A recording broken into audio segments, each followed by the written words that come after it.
Hello there.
I'm still sorry for the team kill last night. Hey, what's up? Good morning. So, we're back. We're back with the little lovely machine right here. So today the plan is quite simple, honestly. We use a bunch of scrap metal over there and we are going with it. So this is the plan today. Yesterday, for those who were not there, those who will see this VOD later on, because we never know what can happen, eh? The VOD could be played on someone else's channel. For those who don't understand the references, because last night that friendly guy on Twitch was looking for content to put while he was asleep, and I just said, hey, I have my VODs, and like, cause I'm quite friendly with him and everything, like it's been a while I've been watching his stream, and he was like, oh well, yeah, send me a link. And I was like, yo, I'm joking, you're like doing video game, I have a VODs about me in a garage. And he was like, yeah, sure, why not, let's put that on there, I have nothing else to put. All right then, so I had like for 9 hours, something like that. I didn't check if he actually wake up in time this morning. Hey Lump, good morning. Do you know if TFG was awake at 7:30 like it was supposed to be? Because yeah, basically I know my VODs were going for 9 hours and maybe more, so yeah.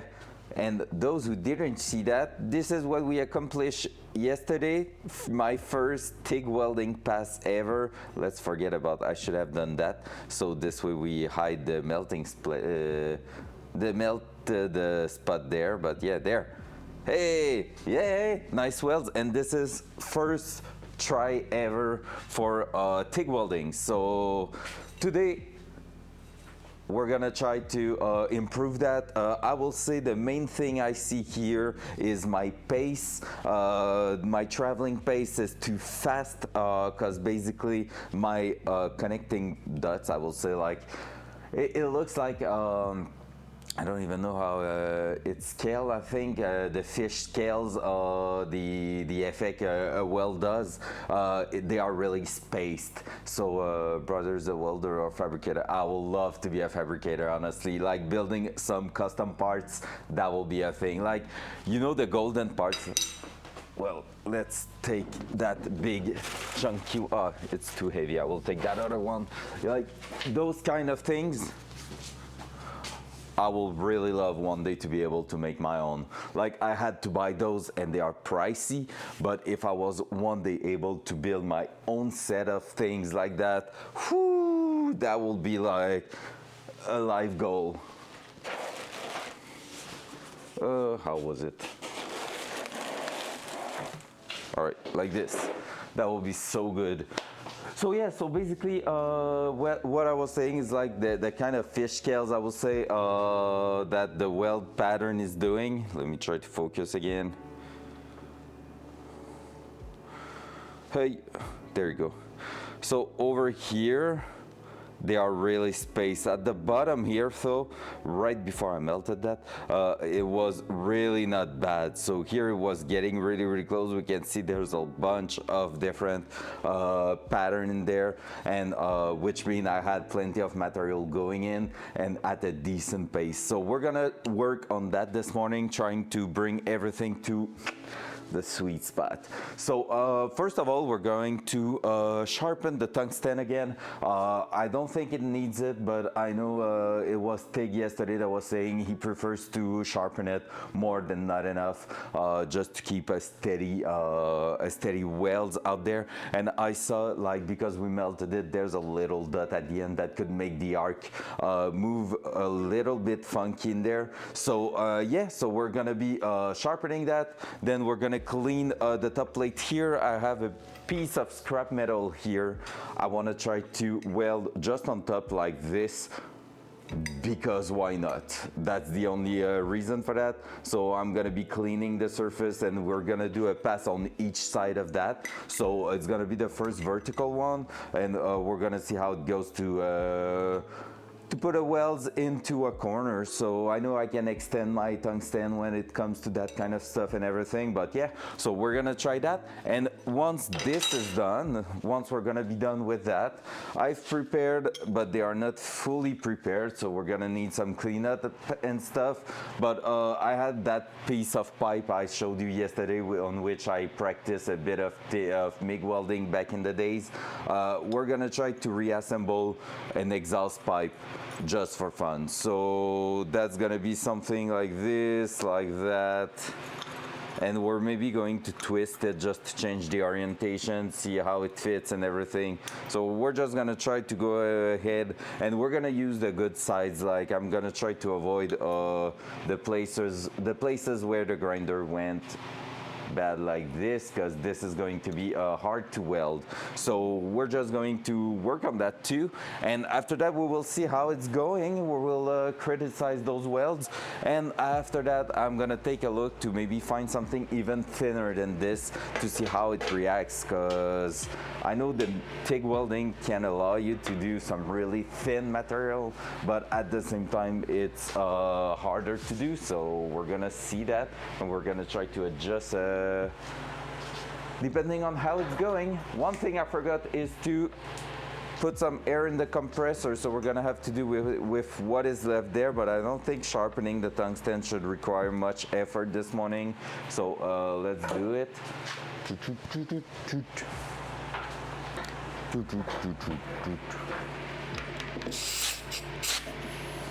That. So honestly, it seems like the tricks we used yesterday to sharpen the tungsten is really working well. I have nothing to say. Like, the welds were pretty consistent, so that was pretty good. Loud noise. Loud noise. Hey, my mic is not catching me anymore. Yo, what's up, little Mike? Since the Sparky action yesterday, you're not happy, right? Let me try to figure out what is going on. It's there, it's there. Dual side. Loud noise. Yeah, it's not logging anything in, but it is detected as active. I'm gonna restart the voice command.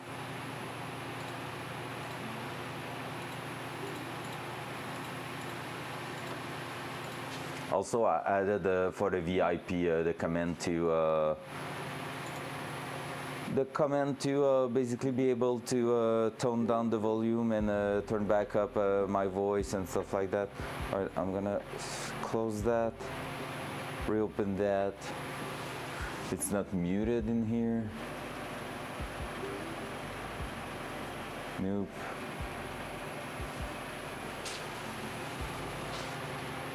Let's go.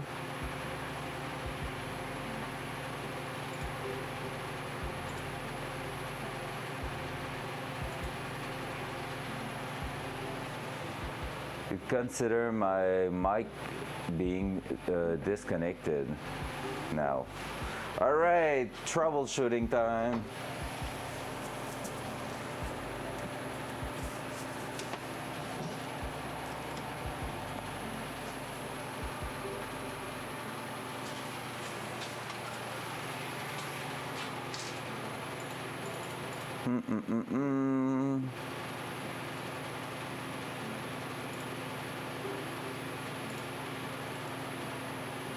Dual side.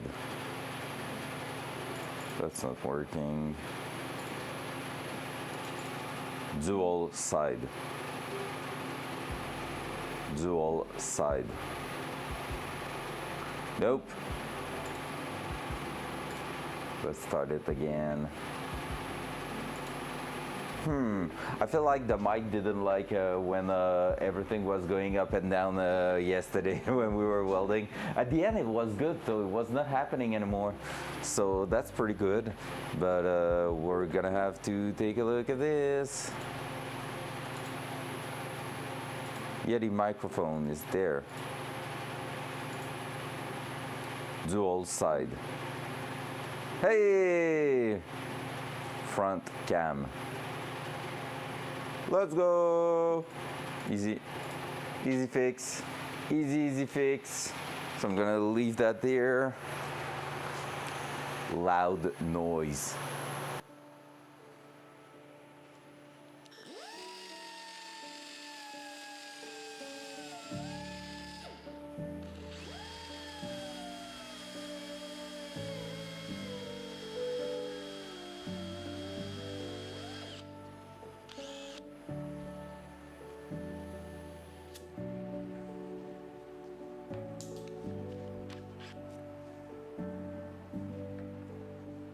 So, front, focus, voice. Yes, Flo, j'ai nourri le dogo. Hey, hey, I did give food to my doggy because I'm not a bad master. Can you focus on that, please? There we go. Tungsten sharpened in just like a pencil. So there we go. We're gonna be able to do some pretty welding with that. So let's push that back in. Whoop. Let me use just that to push it back there. Like this. Tighten that. Hey, there we go. And now we're gonna take the buffer. We're just going to remove some stuff out here to make that a little bit flatter. I'm gonna also turn on that camera. Like so. We're gonna clean the top of the desk also. Dual front. Loud noise.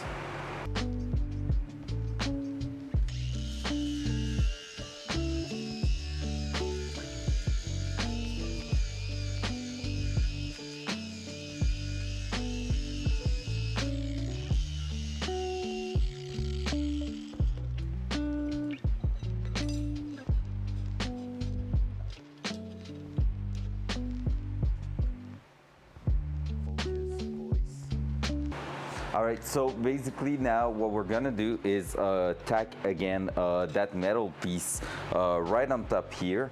And what I'm gonna do is try to have it in an angle where I'm gonna be able actually to just go ahead and weld the entire thing up here. Just tack it at first and then move through it to weld it entirely. I'm gonna make sure I'm going close to an edge because I want to practice the throttle on the pedal itself. So this way it's gonna help a lot to just manage my heat and stuff like that. So yeah, that's pretty much the idea this morning. I'm gonna push back a little bit this, and I'm gonna start by cleaning the plate and maybe just tacking that already. So I'm gonna clean the part I want to weld on top. So let's go. Loud noise. Loud noise.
All right, so this morning the idea is this.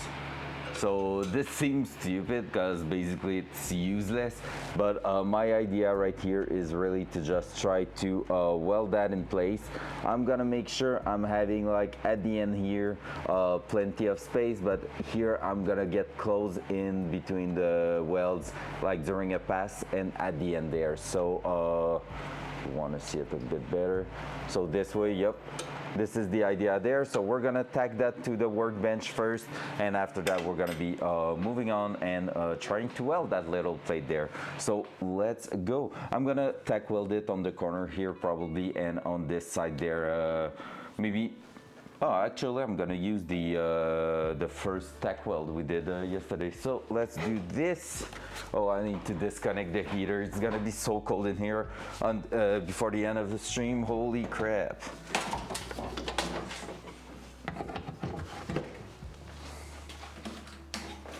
Let's make sure we open our gas bottle also. And yeah, we're ready to go. Hopla. That. Oh, and it will be cool to grab some gloves. I need to find the gloves Tig was talking about yesterday. I really need to grab some better gloves. I don't know how they will be called, small welding gloves, I guess. Something like that. I readjusted a little bit my settings this morning, just remove a bit of the pre-flow, remove the post-flow because we don't need it. But yeah, basically, there we go. So I'm gonna tack weld that, and then we're gonna proceed to work with it.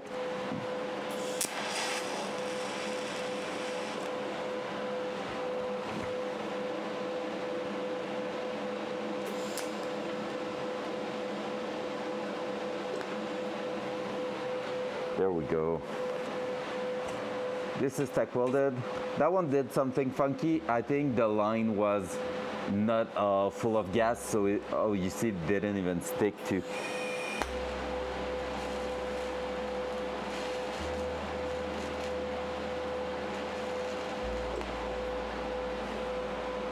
Now it's sticked. All right. Honestly, it's so cool. I love it so much. It's lovely, I love it. And now we're gonna try to just tack weld. I should have maybe put a little bit of cleanup on top here, so we're gonna do it right there. Loud noise. Loud noise. All right, we're gonna. No, we're not. Oh, the cam froze. All right, give me a sec.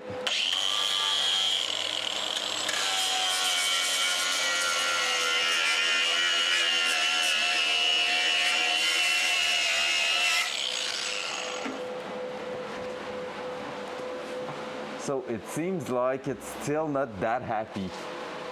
Is it because it's too bright?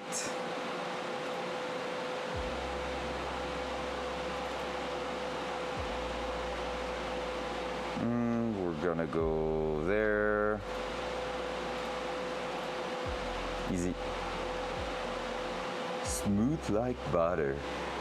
All right, I'm gonna bring the mouse with me, I think. So the cam was not happy with it. Maybe because the cable was also touching the ground, which could cause interference. So we're gonna do that instead. There we go. Perfect. So this way maybe it's gonna be a bit better. What do we say about this, guys? That seems pretty decent. All right, so now we're gonna tack weld that on top and see how it's doing. So I'm just going to make sure I'm getting this right in the spot I want it to be, which was something like this. It's hard to be precise with gloves like that. There we go, ish, there.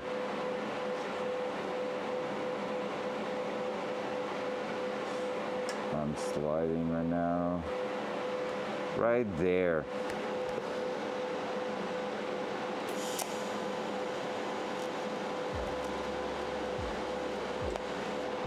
There, I melted a little bit too much at the end there.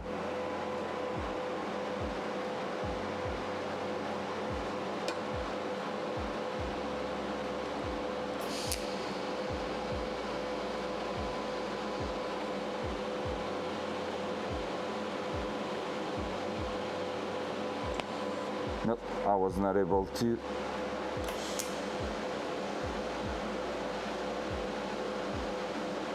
There we go. Oh shit, I put that hot in there. All right, so now we have our piece just mounted there. So we're gonna try to make something work with that. I don't know if I'm in the good position for this. So I'm gonna just slightly move. Oops. Need to make sure I'm not crunching my cable. Like that. I'm gonna grab the filler rod and we're gonna sand it. I think I can even go like...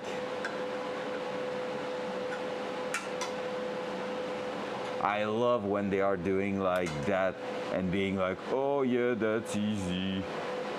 They are just moving like this and it's looking so good, but I don't think I'm able to do that. So we're gonna go just classic, and I'm gonna do this like Tig showed me yesterday, and we're gonna work our way around. So like that, like this. I'm gonna start in the middle and try to walk my way through here. So I'm gonna see, I'm definitely not in the greatest position, so I thought it would be good this way, but I really need to be a little bit more closer to that. So I'm gonna just move it slightly. I'm gonna move the desk, and that's why I wanted that kind of workbench to work on that.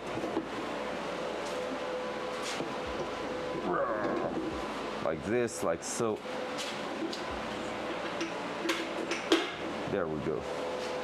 And this way, I'm gonna have plenty of space now to go. I just need to bring you with me, eh? That's a thing.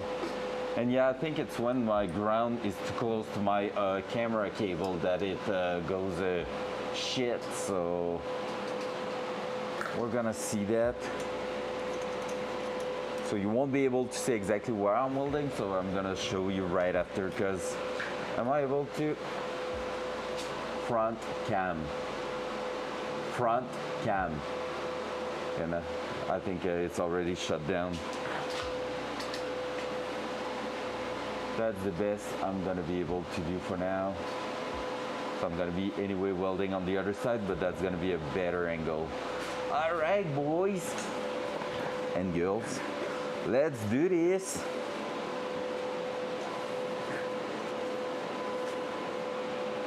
So far, I think my start current and my upslope are not really cool to use. I'm gonna go at 105 amps. I think it was a bit too much actually. I'm gonna turn it down at 94. And we're gonna give it a bit of heat control. So we're ready to try that. Yep, nope, not that way. There we go. Boom, boom, boom, boom, boom. Let's try that.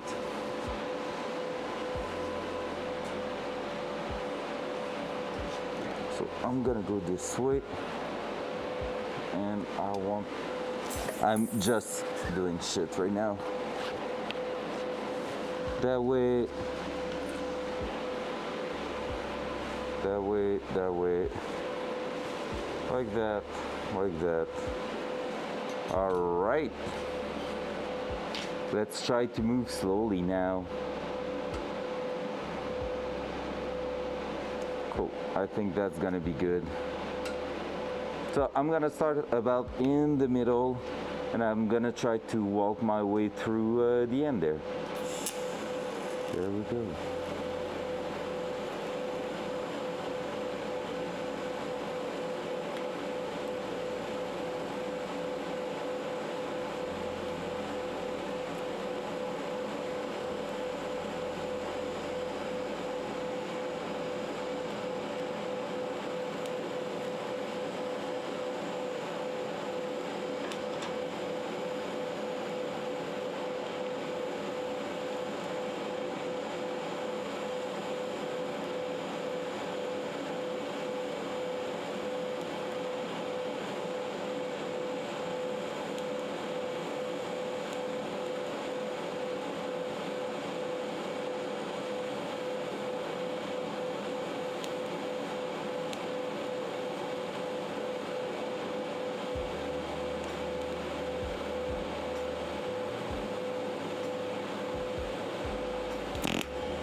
So I did one thing wrong. I touched the tungsten with the filler rod, which was not great. I think we're gonna need to sharpen it back. But we did something. I overheat the thing for sure. At the end there, I think I was overheated. Yeah, I got some warp from the heat, so that's not good. I haven't managed my heat entirely there, but overall, the welding pass itself is not looking bad.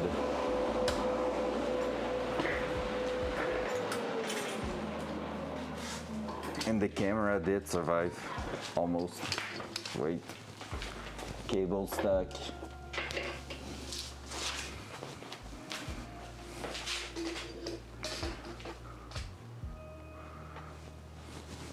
Gonna do this, do that.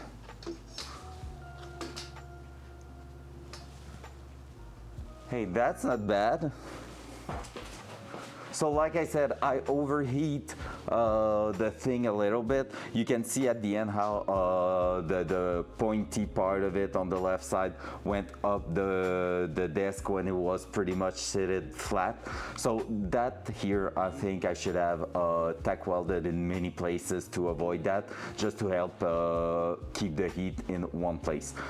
A good thing with TIG welding is to go from different side and different place and not try to do it all at once, because you are bringing the heat with you over to a point where it might be hard to actually like prevent the heat wrap from happening. So yeah, I'm gonna take my tungsten out and sharpen it again, because I had destroyed it a bit when I touched it there. So basically I touched it straight with the filler rod, which created a bad arc there. There we go. It's already getting cold in here. However, honestly, really happy with the result so far. So yeah. Yep. I can already tell that I'm gonna be pretty confident for the fuel tank. I was afraid to go through right there, but it didn't, so happy.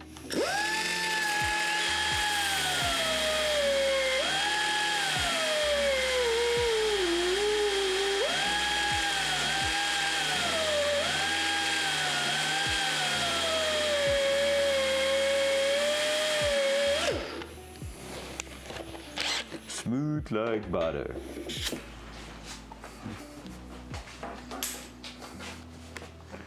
All right, there we go. Gonna try with the tungsten sticking out just a touch more. Actually, no, I'm gonna try it. It's time to make some tests. So I'm gonna try to put you on this side, guys.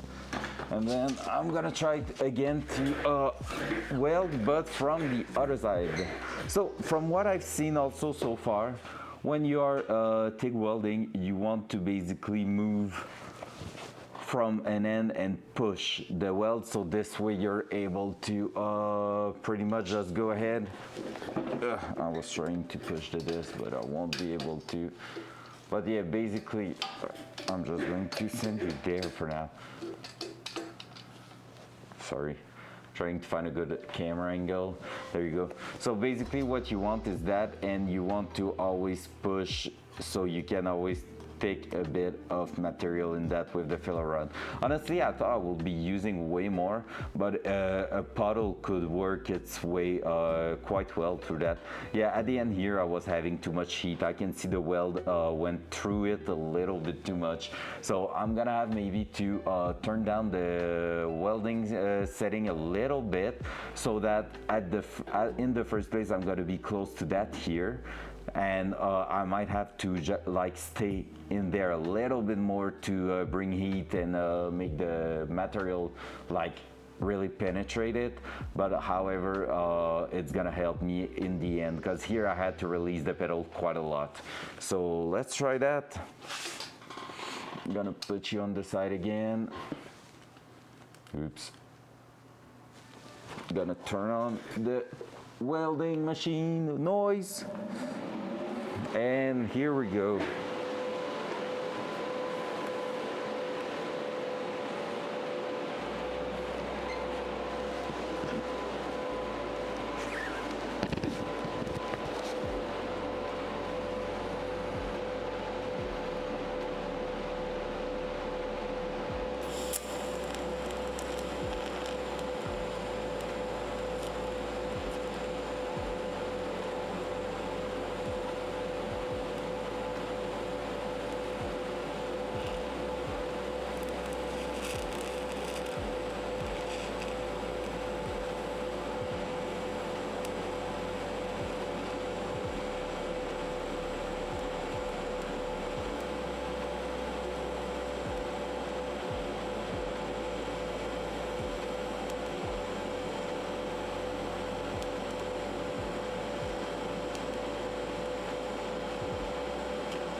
Not bad. The pace is better. Overall, it's looking really not that bad, I think. I'm not an expert, of course, so anyone who's better than me in here can tell me. I had difficulties with the position of my hand at some point. I was like getting stuck in the table and everything. But overall, I'm pretty happy with what happened there.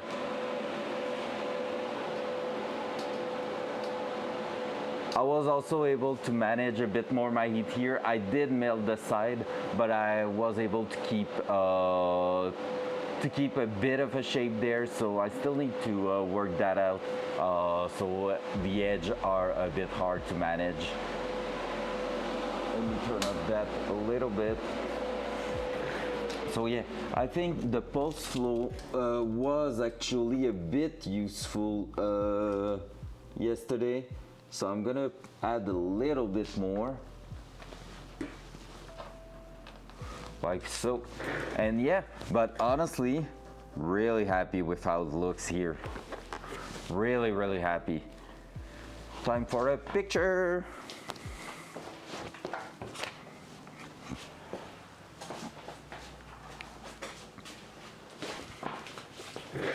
So I do understand why they say that welding is like TIG welding is a bit of a hard task, a long task, because it really takes quite some time to weld just that little part there. Of course, I'm stopping like 10 times and everything, but gosh, it feels good. It is really my favorite process so far.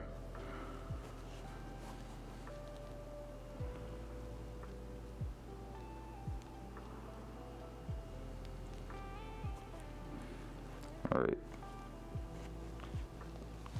But now we need to weld the other side here. So we're gonna try to make a weld on both sides and see how it's going. See, that's a thing with the weld ring that we're gonna do this week. I really want to take care of not overheating the thing because I don't want it to warp. However, the way it is done, it is quite a thick piece. Front cam. Do we bet it's not working anymore? The butt is turning off when I'm welding, which is weird. It's not the butt itself, but I think the voice command just stopped. Hello, hey, ho.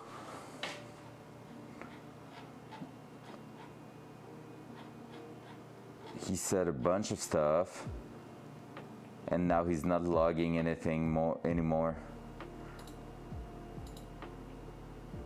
Hello. Hi. Nope. The butt is down. All right, doesn't matter, I have a mouse. So this here, and we can open it actually because we're gonna use it anyway, so it doesn't matter if it's in the air. So this here is going to be a weld ring. So it's really thick material that's done in a CNC machine. So it should be pretty easy to use it and just weld it on top of our fuel tank. Basically, we need to just extend the fuel tank up to fit that inner ring here, so we can slip that in there and then weld the outer edge. So it makes like a right angle, and it is sealed with the welds around it. And then when adding our fuel system, our fuel pump assembly, it's gonna be just perfect to preserve everything in there. Only thing when I'm saying I need to make sure I'm not overheating is that we have holes with threads in there. So we're gonna be doing probably 1 inch, 1 inch, 1 inch, 1 inch, and always move all around to weld it. So even if it's not looking like a perfect circle done in one shot, it's gonna prevent from us from damaging too much the welds, the threads, I mean, and stuff like that. So yeah, that's gonna be important, I think. So hey, that weld was not holding that much. All right, so we still had a bunch of, like, we can see it went through actually. Oh, I need to put the camera back if I want to show you this, or I can do this. So we can see the welds went quite through the metal part over there. Like, we have melted metal at the back without being deformed, so that's not bad at all, I think. I'm not an expert, you know, but yeah. So basically we went from this, and here at the back it's looking like this. So now we're gonna try to do the same process, but and I'm gonna, whoa, I almost threw the bench on the ground. I'm gonna try to just push that back here, and go ahead and try to do that side now. So I'm gonna go like this, and maybe if I'm tacking that to the bench like that, I'm gonna be able to just go ahead and show it a bit better to you guys. Like that, like this, and like that. Yeah, nah, that's new. Like this. That's a yes. I'm gonna be like that. Yep, that's a yes. Cool. So let's try that. What do you think? All right, I'm gonna tack weld it in 2 spots here to the bench, and then we're gonna move on. Yep, my tungsten stayed really, really beautiful now.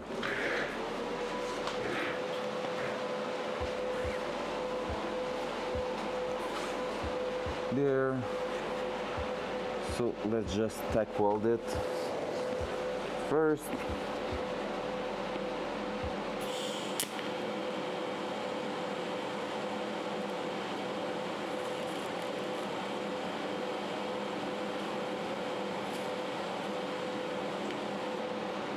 There. And then, well, honestly, it's not bad. I'm gonna do it just for a matter of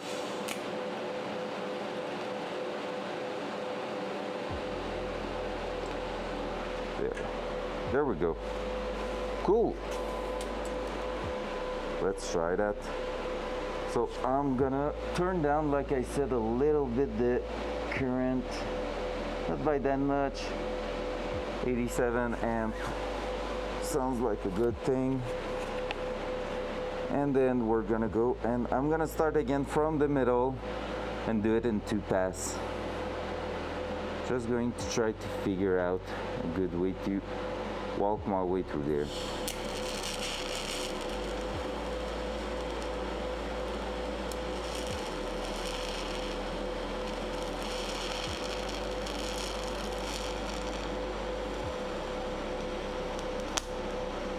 Oops.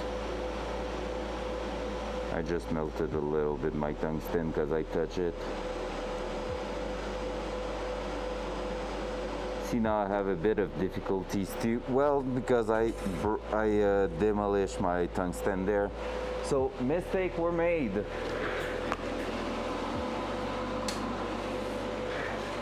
Mistakes were made and my amp were not strong enough, so I went down too much. I had difficulties to add penetration in there. So see, sometimes you have to try and make a mistake.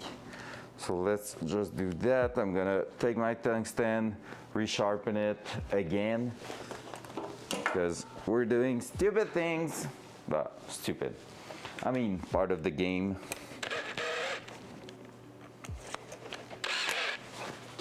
There we go.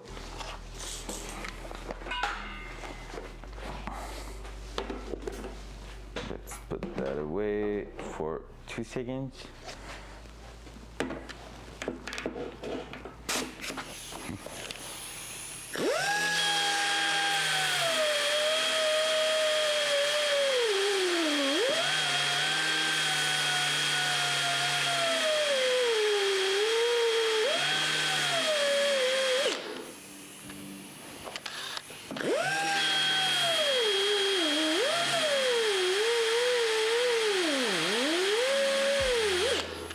There we go. So like I said, I forgot to fill the air on the compressor, so right now we're a bit out of air, but hey, part of the game. Might turn it on in not too long, we'll see. My tungsten was a bit too long, I think, for compared to the first thing we were doing, so I'm gonna turn back on the welder. I'm gonna turn up to 100 amp again my thing. Hey, what's up, pig? Yes, I'm good. It's working pretty well this morning. Oh, I think we made a bit of residue, and that's maybe why it's not welding great. We're still doing some tests this morning. Let me grab a metal brush.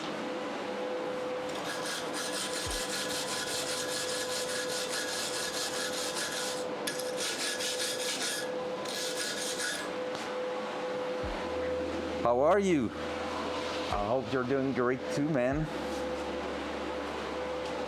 I've done the first pass this morning. That went pretty well. Now this one, I just burnt my tungsten because I was not doing it properly, I guess. I just touched the tungsten with the filler rod, so it burnt it, but yeah. So let's give it another try. The setup works pretty great. It just happened to throw the butt off a little bit, but otherwise it's pretty good. Let me try to do that. Maybe you're gonna see a bit better this way.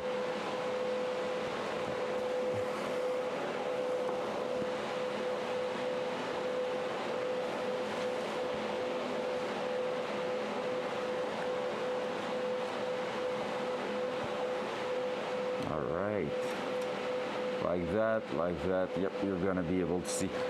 Yeah, that's what I'm trying to get. I will show you right after the first pass I did on the other side there. I did it in 2 passes, just like I'm doing here, starting at the middle, moving my way outside. So we're gonna see how it's going. I tried to turn down the amp and it wasn't that great, so I push it back up now.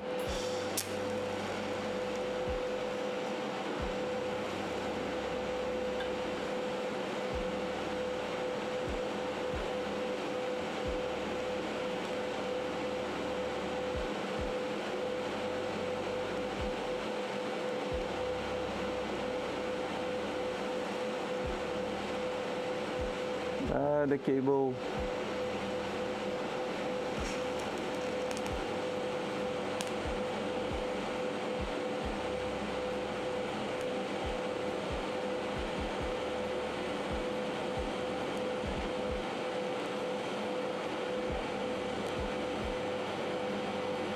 I feel like it's maybe just a touch too high.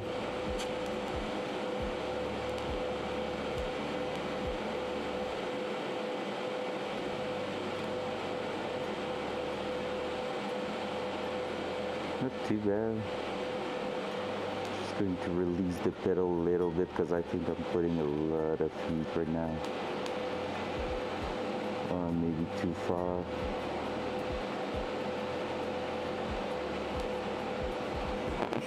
Whoops. And I destroyed the cam. I was holding pretty much the entire weight down. I don't know how to speak.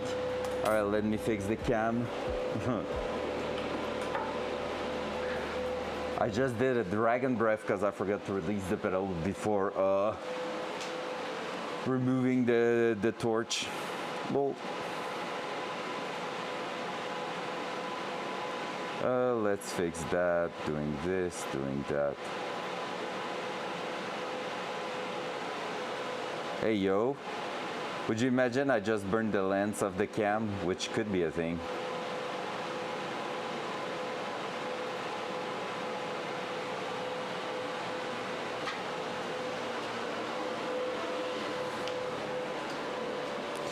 You okay, little camera? Are you alright?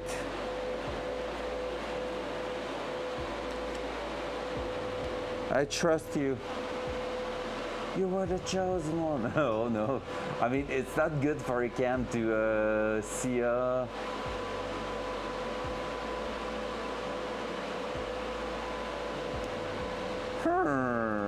Let me try something.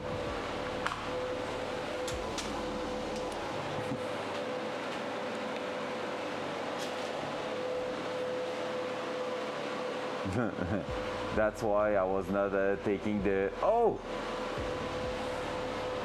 It's alive! Oh no! All right. Wait for it. Oh. It's alive, but it's not happy.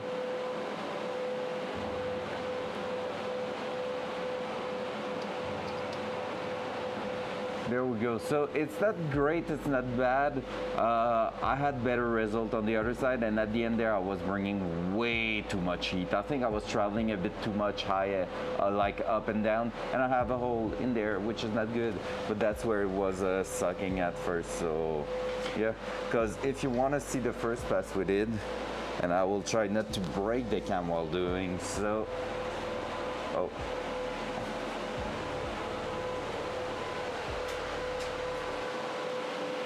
Okay, that's what it is. I felt like I've used a bit too much there, because that's our first pass this morning. So this one looks better, and I use less filler, yeah.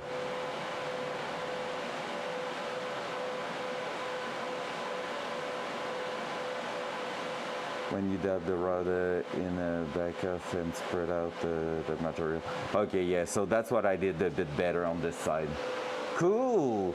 I think 100 was a bit too much heat. I'm gonna push it back to 95. Just slight adjustment, because I just feel like I was putting a bit too much heat in there. So we're gonna... Yay! I'm doing something good. All right, I'm gonna keep the camera a bit further, but I said I need to make sure I'm not touching the ground wire, otherwise it's not heavy. Below there.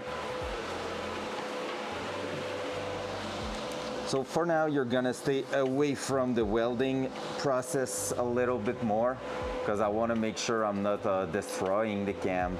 So let me just put it back in the right place. The only thing I did wrong this morning on the first pass is I have some heat distortion because I haven't tack welded to the table enough like I just did two. So I had one place where it warped on the heat.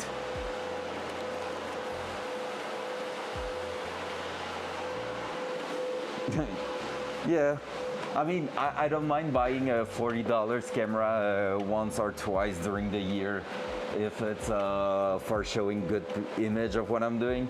But like, yeah, if we can avoid it because it's a bit useless otherwise, well, we will. All right, let's try again.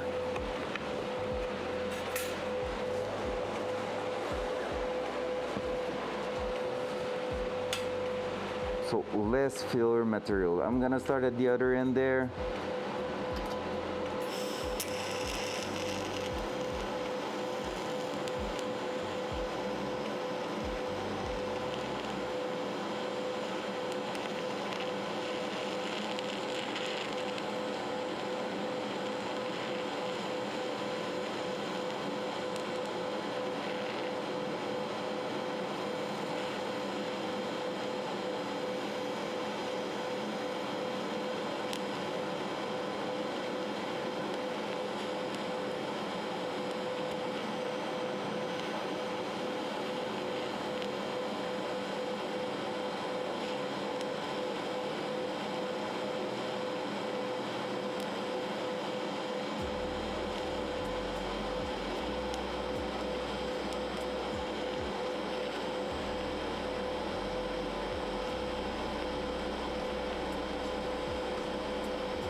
Nice. Nice. Sheesh. The 95 amp was perfectly the perfect balance, and I'm really happy with that one. Oh yeah, I'm pretty sure it's like one of the hardest because it's really, like I said yesterday, and I keep saying that this morning, it is just like a drawing basically. So you really need to watch what you're doing, listen to the weld, read the puddle. Run over that other weld, you put filler and spread it out. Oh, that will be great. So let's see the aftermath of this one.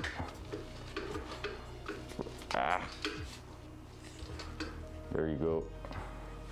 So from here to here.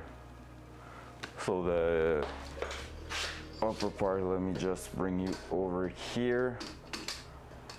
I have like part of the table that's messing with me right now.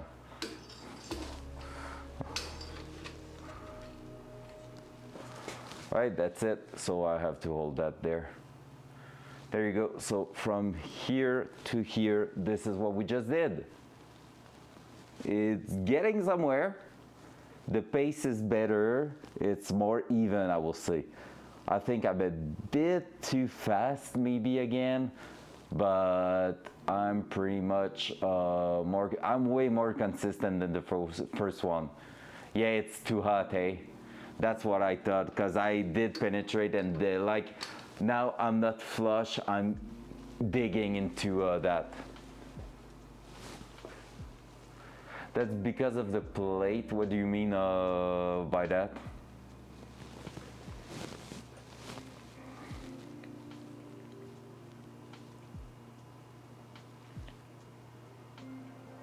Okay, so the metal was already too hot, so it didn't handle the heat the same way as it does at first.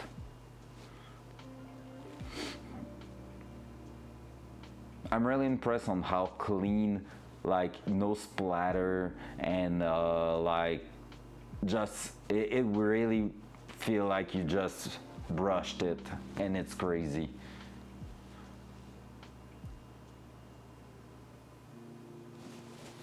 Hey, sounds good. I don't really have anything right now for cooling it, but yeah. I think now we're gonna prepare some, yeah, it's calm and peaceful. With the lo-fi right now, it's just amazing. I think actually we're gonna remove it from here and we're gonna start cleaning our pipes, our exhaust pipes, so we can just start welding on something a bit different now. So that could be fun. All right, I'm gonna unplug the welder, turn back on the heat because it's getting freaking cold. And after that, we're gonna move on. Yay. This is quite fun, to be fair. I really enjoyed that. There we go, there we go. Do you think the tack weld, since they are only at the front, will get released if I'm going in there with a plier and moving that up? Oh, hell no.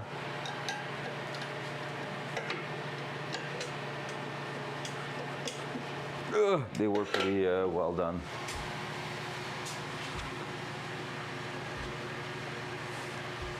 Makes sense. Honestly, it makes sense. I would love to. I'm sure I can just... There you go. That's the sound I was looking for. Yeah. Now since it breaks the butt again. Whoops. Oh no, we're gonna have that again. Sorry, mistake.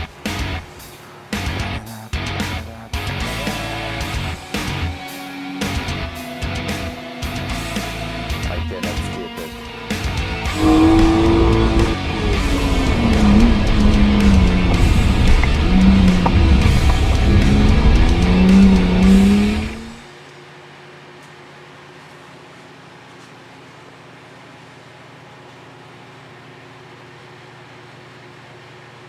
Very good grasp on what it needs to look like.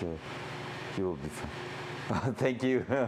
Thank you. That's of the intro I did. You can see it like right on the page of the stream when I'm offline. It's like the top one. I did that. I did that 2 years ago, 3 years ago now, most of it was like 5 years ago, and I just re-updated some clips in there. But basically, at first, the stream thing with Car Project was supposed to be another YouTube channel about cars, but I hated the fact of filming everything and having to edit everything after that, because basically for 2 hours of working on the car, you had 2 hours to edit and make a proper video out of it. And since I'm working in the cinema industry, I was maybe a bit more too exigent for me. Like I was having too much of high expectation for the quality of the editing and stuff like that. So I was like, yeah, nah, that's not for me. I'm gonna spend way too much time. And it was getting frustrating to put 10 hours of editing and being like, I could have been putting those 10 hours in the garage actually. So now, the stream, that's the great part about it.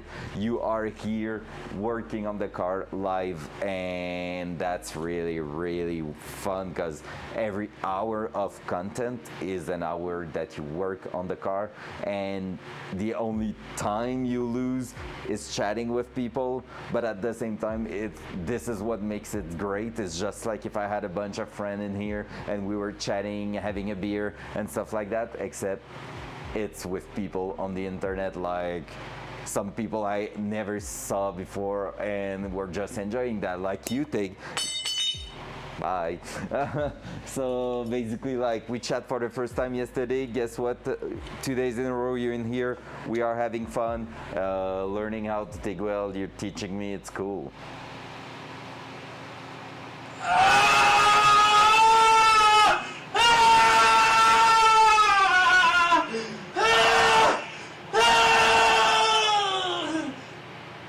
You got one of the worst one, I think, Micah.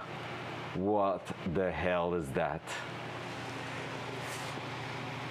Ow, my ears. Holy shite. Good morning, Micah. So for those who don't know, the random sounds is 440 sounds in the folder, and it's every raid yesterday. Come on. Yeah, fair. He was screaming a lot, but they like, honestly, I don't even know all the sounds in there, and yeah, that one was a new one. So there we go. If it can focus, come on, focus, bro. There we go. So that's what we just did.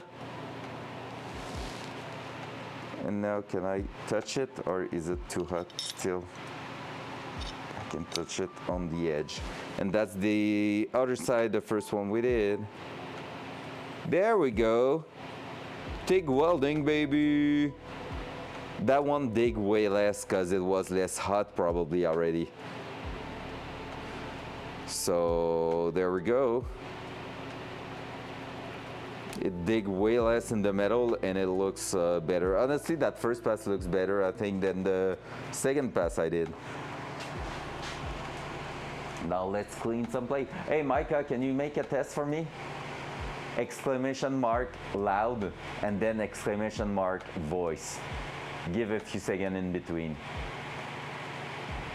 Is it working? It's not working. And if you put voice, did I inverted them? Or is it the butt that is down? No, it's not working. Why is that? All right, let me check. Tabarnak. I should put that one.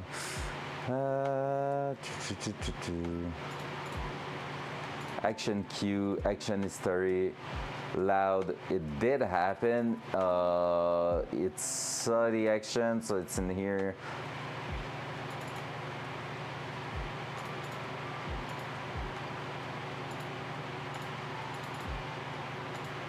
What is it not the good one I'm triggering? It should do that actually, and this is supposed to be good. Why is it not doing it?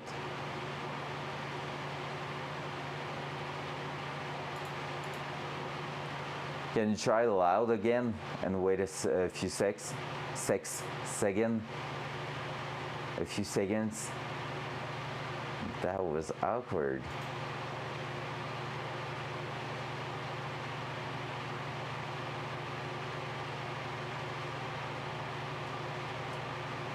Because otherwise what I can do is, yeah, that's not triggering. So what I'm gonna do is that, and that. Give me a few seconds. I'm gonna do. I'm in a bush on Charlotte. I'm scared. Oh, oh. That's the kind of things that happen. All right, I might have to just add them manually then, because I was trying to refer. What is happening here? What is happening? Hey guys, we are TIG welding, but right now I'm trying to make sure Micah's able to turn my volume up and down whenever he feels like. So that's what's going on in here. FBI, open up. Yeah, I'm gonna have to check that a bit later, because I think I'm gonna have to set them manually on both, just like I did before. So all right, no worries, we're gonna try that. So yeah, good morning, how are you doing? So we are learning how to TIG weld at the moment, and I can show you that. So this is my second pass so far with a TIG welder. Never done that before, and I'm just trying, I guess. And this is the third pass. A bit too much heat on that one. Come on, come on, you got this. You got this. Focus. Ah! Oh, oh, oh, we got it. So there you go. So that's third pass. So learning how to TIG weld. This is pretty much the idea this morning. So right now what we're gonna do while Micah is probably dying on shoreline, we're gonna be, I'm sorry Micah. Hey Micah, I think killed a lump on the raid we did right after you leave. Another one.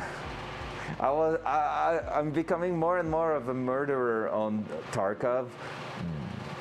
But it like being trigger happy maybe has some downside sometimes for my teammates, at least not me. Oh yeah, and I killed 2 guys in D2 right after.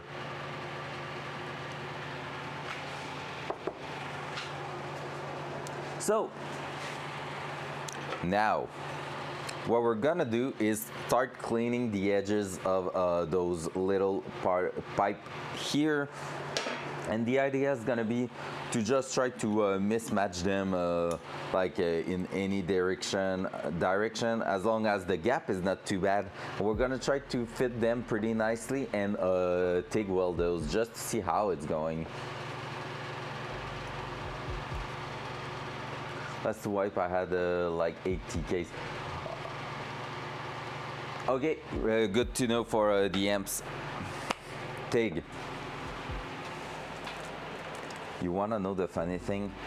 It's that 2 weeks, 3 weeks ago, I was chatting with my girlfriend. I was like, hey, that's crazy. Like, I'm really not doing bad on team killing. I'm really aware of where my people are and everything. And it's going so well in Tarkov. I jinxed myself so bad. Like, so bad. I team killed Micah. I bring his stuff back. We go in another raid in shoreline, both time on that time on shoreline. Next raid, give his stuff back. 5 minutes later, I team kill him again. I'm like, fuck that shit. I stopped playing Tarkov. I'm going on Hunt Showdown with other friends. I team killed our freaking friends in Hunt Showdown when there's an outline blue around them. Alright, so that's not really the idea. The idea is I team killed him because I was looking like this through a scope at a sniper in the tower in front of me, and he was trying to peek the same guy. So basically, he went right in front of me, and in Hunt Showdown, your damage to your friends are half the damage, okay? But my friend tanked a bullet from the other guy. At the same time, I was triggering, like I was clicking the trigger. So I just one tap him because he just tanked a bullet from the enemy, and so he dropped dead. All in one night. And then yesterday I freaking team killed a lump. Like, I was doing great because I was I'm guessing I was most of the time a bit more at the back, a bit less of a shift W guy. But since last wipe I started a lot to enjoy PvP and like really push for it, trying to improve that because that was my main weakness in Tarkov. And so yeah, now there's a slight chance I might go. Hey, what's up, man? Thank you for the love, baby. Oh no, me, it's just like playing Tarkov is like a walk in the park. I'm just like la da da da da. Except you have a gun and you're going spot. Oh, you should have seen our raid last night though. It was epic. We did a raid where we went down in reserve in the food bunker, and we were basically just voice lining all the time, like, get some cover, butcher that motherfucker. And we were like always voice lining, and AI Scav were getting down there. We were shutting those for the quest. Un câlin par jour, garde les copains proches, garde sa rime. Un vrai poète. All right, back to the story. So yeah, so we were done the food bunker. We did kill a few AI scav down there and everything. We were voice lining all the time. Then we ran up towards Harry Potter. We get into K. We were singing over Void while going through K. We went to the med building on the reserve, and there we heard a scav. A scav tried to shoot at me, and I got hit a bit, so I pushed back. I was like, "There's someone outside," and like we heard it was scav, and we were like, "Hey, wanna take the extract?" And he was like, "Yeah, sure." And we were like, "Okay, well, take your knife out." "No, I'm not taking my knife out. You will." And we were like, "No, you're the scav. You're taking your knife out." And it was like, "All right, then I guess we're gonna have to fight." And like all the players cab aggroed, and they were chatting together like there's PMCs in there and everything, and the five of us just hold a specific corner in the building, and we said like nobody's moving, because if anything comes in front of us, you shoot, guys. Like, you don't have to ask question. So everybody hold their rooms, and we kill like I don't know how many players scav in there, and AI scav and everything. It was mental. We had a solid 5 minutes of shooting. I was out of bullets. I was out of everything, and we just lost one guy lump there. But I finished with like 10 kills, and I think everybody had over 5 kills. What the heck? It was so good. Oh yeah, that honestly, that was hands down one of my top 3 raids ever on that game. So really fun. So yeah, now we're getting viewer. Welcome everybody, by the way. I see the viewer counter going up, so hope you're doing well. Welcome. This morning we're doing some TIG welding when I'm not chatting, which is like never.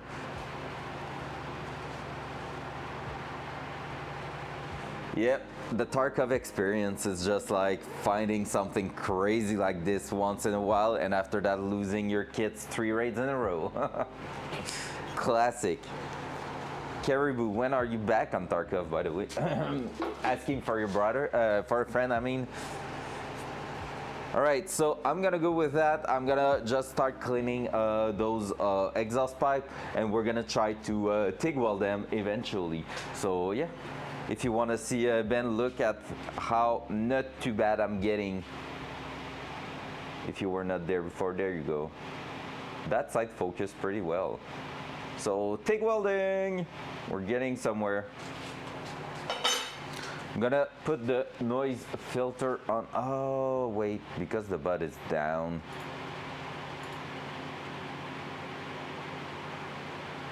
Oh, that guy.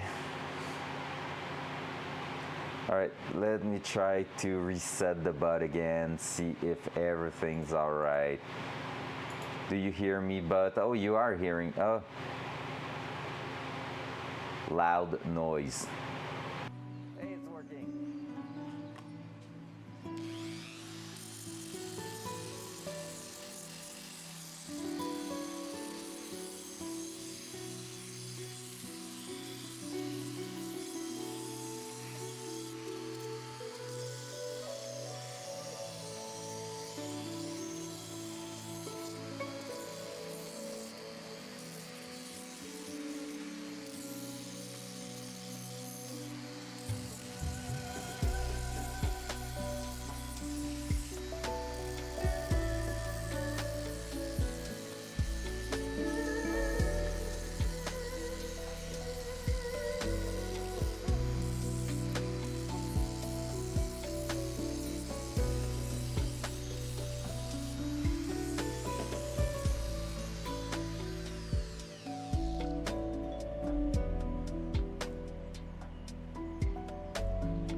All right, so you're saying because it has like protective coat due to the galvanized, I have to do that. All right, makes sense. I'm pretty sure it's gonna be dirty inside.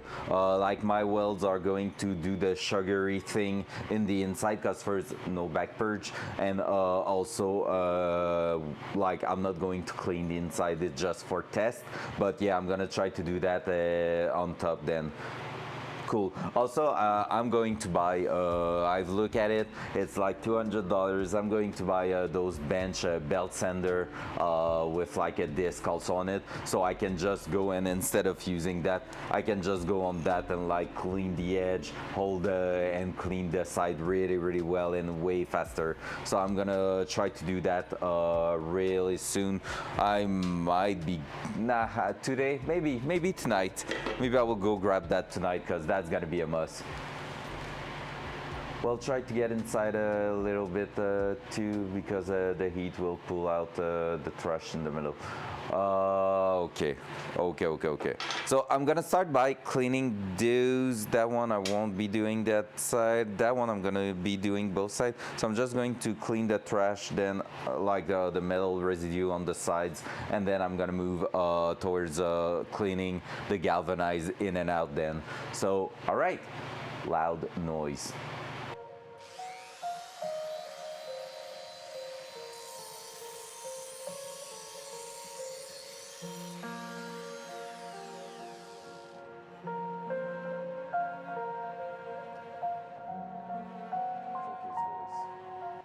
I might have some. I will have to check, because I know I had, but I think I use a lot of them. So I'm gonna check for that. But yeah, that will be super, way more easier, like the rotative tool. So that's cool. It's all right. It's all right. I thought he's back in his teen phase with a beanie and blonde hair. Hell yeah! Give me that emo punk rock music, please. Loud noise.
Oh well, that was not just a phase. This is who I am, Mom. Alright, I'm gonna try to find the relative tool with the little sender thing. Alright, I'm gonna ask the question. I don't want to really know the answer. So guys, I'm gonna take an appointment to for the hairs later this week. Well, I'm gonna try to call today and see if there's place for this week or next week. What do you think? Am I keeping them bleach or not?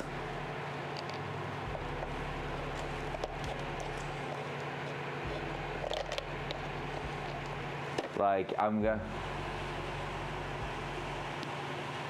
cause I could be like, right now basically they are way too long, and the bleach, like you can see how they were supposed to be, like there was about that on top that was bleach. Whatever I prefer. I'm kind of an in-between, to be fair. Like I love the bleach hair, they look like quite clean. They give comments for some people around me, like they are what the heck, and I'm like, hey, well,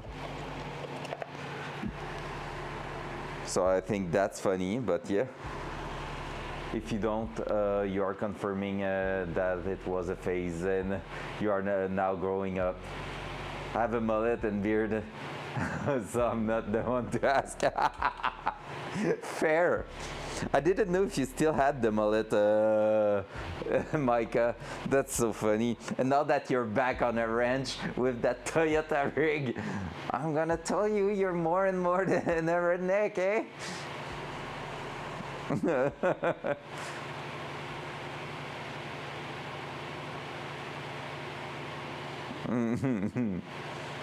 Freaking Micah. All right, Ben just confirmed me that I don't want to. I want them to be bleach again, because he said I will be confirming it was a phase and that now I'm growing up. Yeah, no thanks. I don't want to grow up. I want to do that and have fun and enjoy life. Look at those adults out there. They are all bored about their life. Ugh. That's not for me. No thanks. Life's too awesome to be bored there. I'm gonna grab that.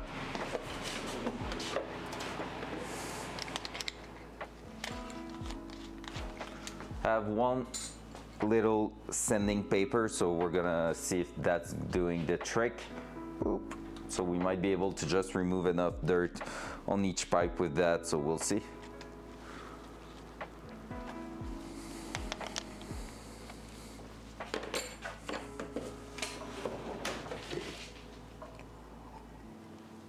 What's funny is that Micah has the style of a redneck, but like anytime he's talking to me, giving me advice, giving me some tricks, he doesn't sound like a redneck. He's sounding super intelligent and everything, so that's crazy. And doesn't seem like he's drinking a 24 of Bucks every night also, so that's pretty cool. It is Bucks, right? The cheap beer you have out there in the States. Cheap ass beer. All right. You still working? Yes, you are. So let's try to clean a bit more of these pipes, and then we're gonna try to weld that loud noise.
All right, that's what I hate about those. They are like getting loose on top of that, and they are just going away. So I hate those little sandpaper because they are cheap.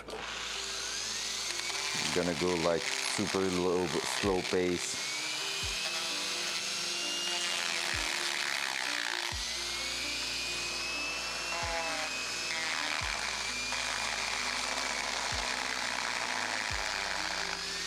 Nope. It won't do. Do I have something even smaller than that? Oh, I have that actually. That's gonna be good. Have that sending wheel here. That's gonna be perfect. All right, let's switch that. I do realize that actually I'm out of a lot of things in the garage right now. When trying to just sand a bit of metal is getting hard, and it's been 2 times in 2 days now, so yeah. Loud noise. Nope, that didn't work. Loud noise.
It is working better because it's holding.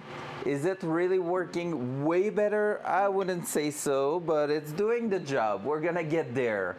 I will definitely use something else if I could. I think for the outside actually I should be using that one. That will be better. The grip is bigger, but yeah, even with the 80 on that, it's okay-ish at top. It's doing a bit of a spotty job, so it's not the greatest. I'm gonna do the outside with that. Loud noise.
bye bye Ben, bonne journée de travail là. Travailler, imagine, gros con. Ah, ou quoi? Je veux dire, bonne journée, amuse-toi bien. Amis proches.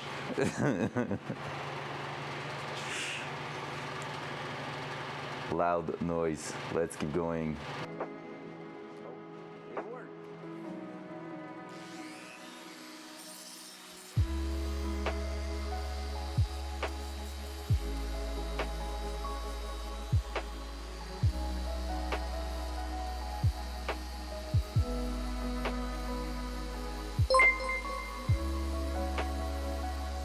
It's underscore Smkle just joined the crew. Hey, thank you to it's how do I Wex that it's W. That's your new name. Thank you so much for the follow. Hey, what's up? How are you doing? Solid try. Thank you. My French Canadian ass has difficulty sometimes to understand that, so people needs to let me know how I'm supposed to call them. Et si tu parles français, n'hésite pas à me le dire, but since it's, I'm guessing you're not a French person and probably more an English person. Welcome aboard. Welcome to that Datsun project, but right now we are just walking our way through some exhaust pipe, not even for the car, but just to learn how to TIG weld. So let's keep going. Loud noise. Loud noise.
Let's go. All right, so we did clean that up pretty well. It's really working great with that belt sander. Also, one thing I'm gonna try to get eventually, and I think Micah, you were telling me that this is what you have. It's like the bend saw, the one like that are used to cut, and they are going down like this, and it's just like a really long saw going in a loop, oval shape, and basically you can just drop on the pipes and stuff like that. I'm gonna try to find a portable one to throw somewhere. I just don't have space for it really, but I'm gonna try to find one for when we're gonna do a hand bend saw. Good investment. Yeah, so I would like to have like a small one that goes up and down and has its own stand, just like I'm gonna grab that bend sander, that belt sander that is like a 4x36 inches bend, and put that somewhere around there, and probably maybe make a stand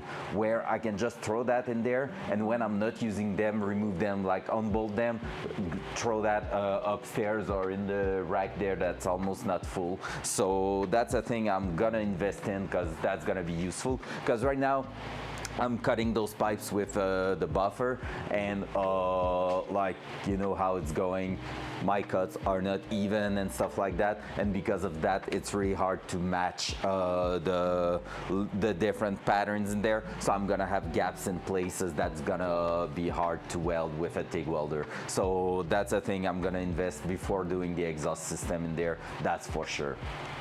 Loud noise.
right, there we go. We have a little thing there.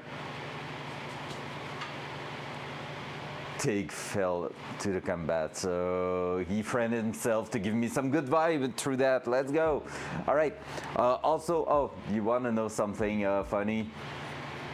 I had a little marketplace experience yesterday that was like, oof, oof. Oh no, Micah, you friend yourself too. Damn. 2 minutes of silence. Rest in peace, brother.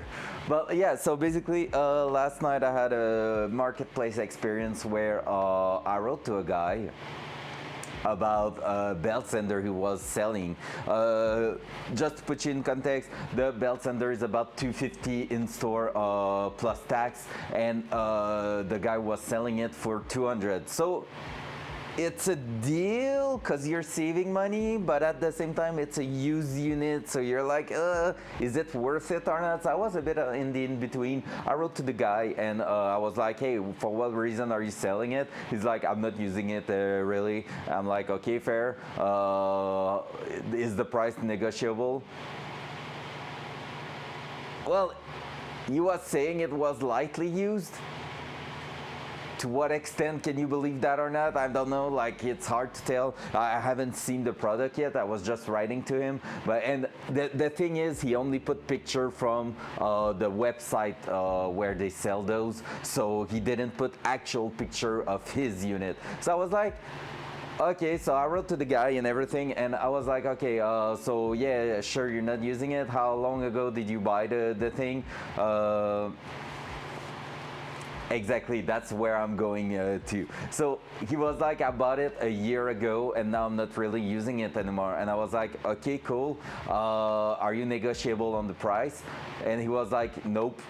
I'm like, okay, well, do you still have the bill for it? Like, cause I need that with that company. The only way you can use their warranty, and there's a 3 years warranty, is with the bill that you show them, cause it's a service place that will contact the company for you. So that's a bit of a two-step process. And he was like, nope, I don't have it. So I was like, well, in those conditions, I will be ready to pay 170, let's say, but not 200 because it's too close to the actual price. And he was like, okay, bye. And he leave the group. And I'm like, what the hell? Like, people being so butthurt for like, you could have just said, no, I don't want to.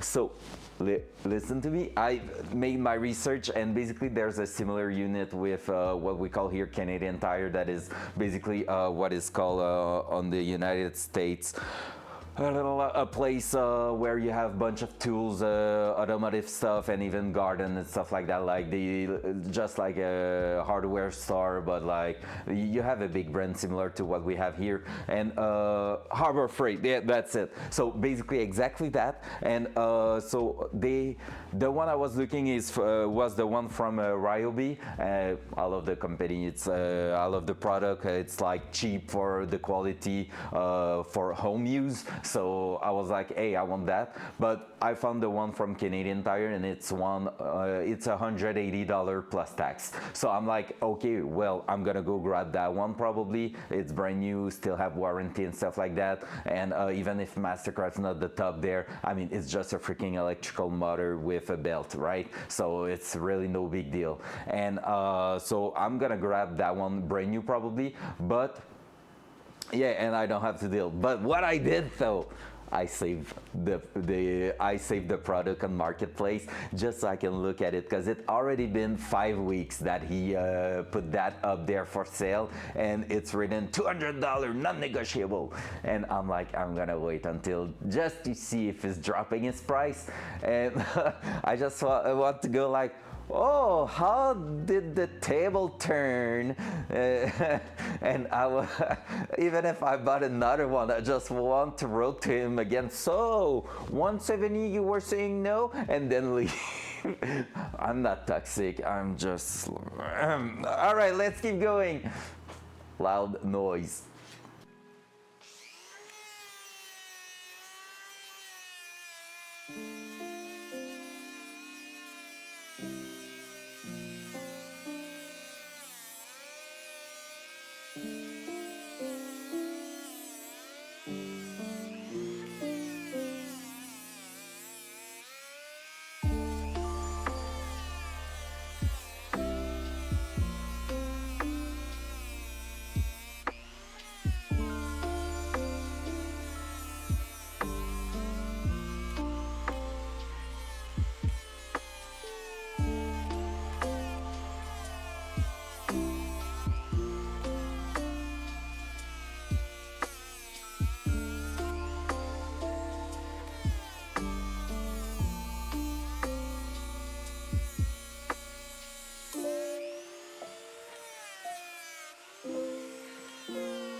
All right, so we have our piece there.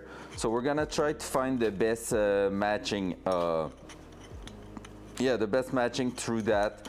Just see, I would like to do something maybe like this, just like if I was doing a little corner or going around something. Like that wouldn't be the greatest, because right now you can see it's like doing an angle there. Well, it's not too bad. So yeah, I would like to try maybe stitch that like this, because this was not something that was going into an angle. So that would just be fun to do. Just see if I can make some exhaust pipe out of that. I don't know how big of a deal a gap like this is going to be though. So we're gonna have to find out. I know it's really not great for exhaust pipe to have gaps in there. So that might come as a difficulty we're gonna have to like work around or do something. I'm gonna also take the time to ground that thing here. So I'm just going to grind a little bit of the material up there. What's the sacrifice trigger? The same that you know, man.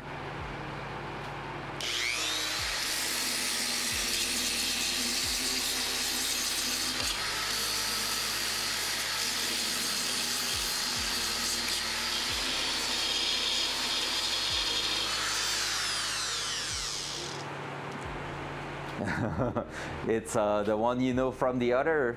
You can look at the title. It's exclamation mark friend me.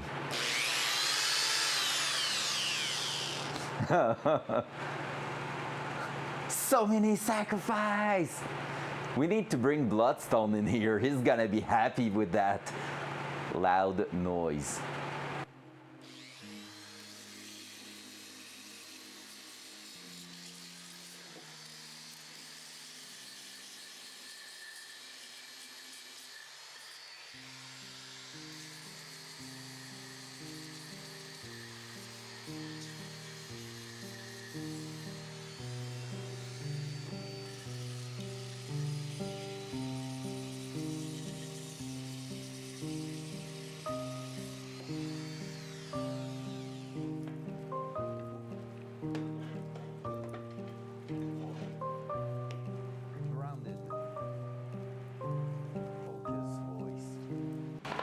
All right, so this is now grounded.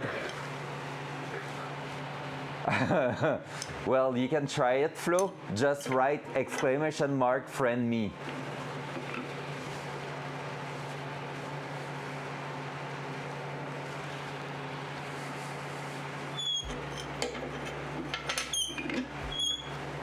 Is she going to do it? Is she doing it?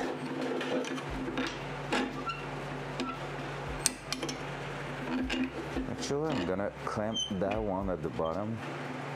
Come on, Flo, do it. Do it. Just wanted to let you know that I will leave a bit earlier for the horsies. Sharp, so send you your order on Messenger. Oh, my order, I already told you this morning. Wow. Oh, we're taking Mike. I'm gonna have some Tim Horton, so I'm gonna use that. Wait, wait, wait, wait, wait, wait, wait, wait, wait, wait.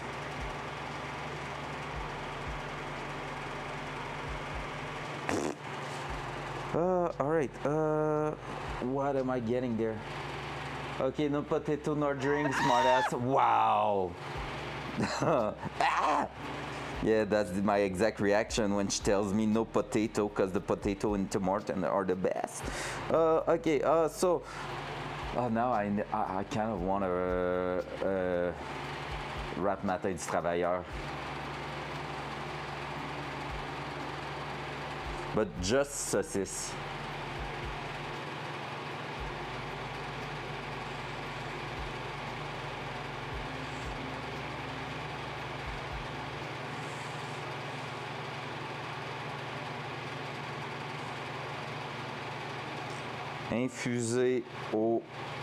Infusé crème Baileys, patate.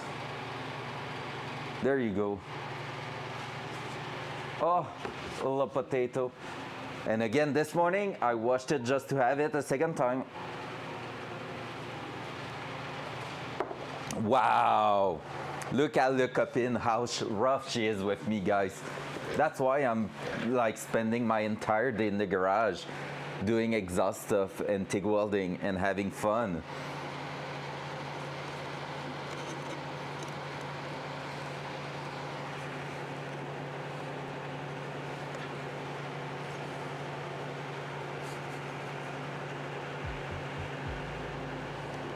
Yes, you do, man. All right, so I was saying I wanted to make a corner, even though it was looking pretty dope right there. Like right there, it was looking pretty good, even though it's not lining up like it was supposed to. Oh, that one is, yeah, that one is the part we cut like this. All right, let's try. Maybe that one I'm gonna line it up like it used to be. Just so you can tack one, clamp both of them and secure both. Ah yeah yeah, ah yeah yeah, ah yeah yeah, ah yeah yeah, ah yeah yeah, ah yeah yeah, ah yeah yeah. Let's go Hawk! Good morning, beautiful. So you can tack one. If you get one tack, then move it. I'm not sure I get what you mean. Because what I would like to do is try what I'm seeing my favorite YouTubers do. Just hold it like this and well, tag that, then move on top, like if I was building a manifold.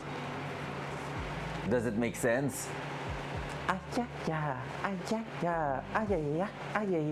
was missing that. Actually, that, and that. I think I'm gonna go this way. It's for practice. I'm gonna make sure I don't have too much of a gap. Like that and like that. So, since it's for good practice. But there is a ton shit going on, so your fit might not work. Okay, yeah, cause I know like just for the tacking part of it, like doing like 3 tacks usually work pretty well, and I'm gonna try it. I'm gonna make my mistakes. It won't. I believe in myself. Oh, it's so freaking cold and I have to remove the heater. I really need to make a rack for some woods and use that place there. You believe in me, thank you. You're the only one. Sag. All right, dual side. Cool, so we're gonna go like this, like that. Number of the beast. That's my racing number, by the way. So just for the purpose of tacking, I'm gonna stay like that, like this. And you said I might be going a bit lower on the amp. I'm gonna try 70.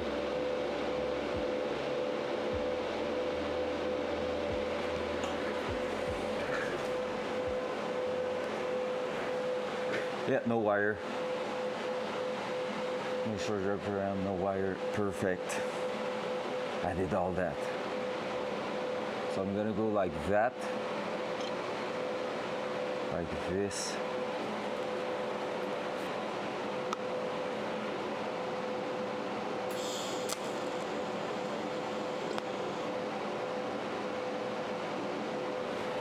It's still too high. Tungsten is pretty good, honestly. It's too high because I was melting everything around. So I'm gonna turn it down to 55. It was a bit too much because I was melting. It was not like making a drop. It was going straight through.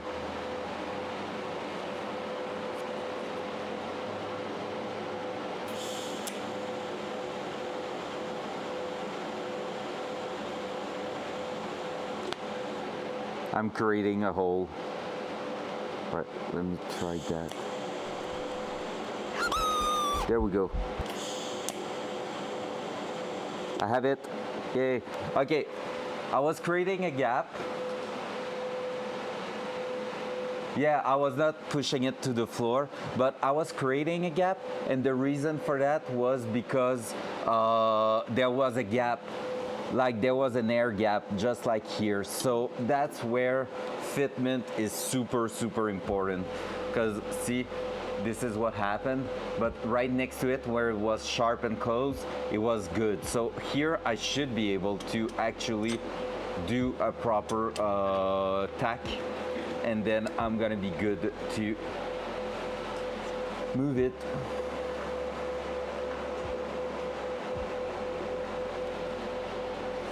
Later joint. Okay, I'm gonna try that.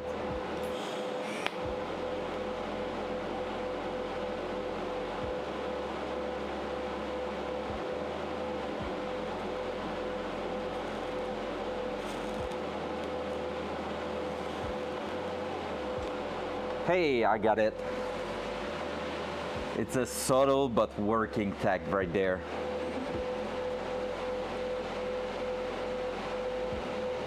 So this is now tacked together. Fitment is not great, but it's not bad.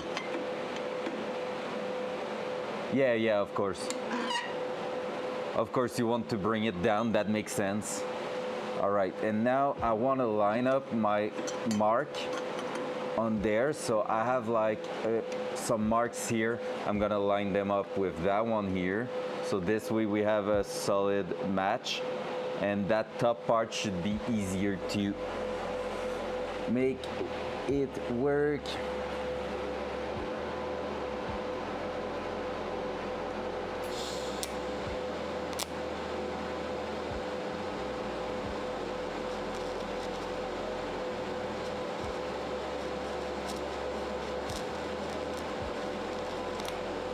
Ah, I stuck the tungsten there.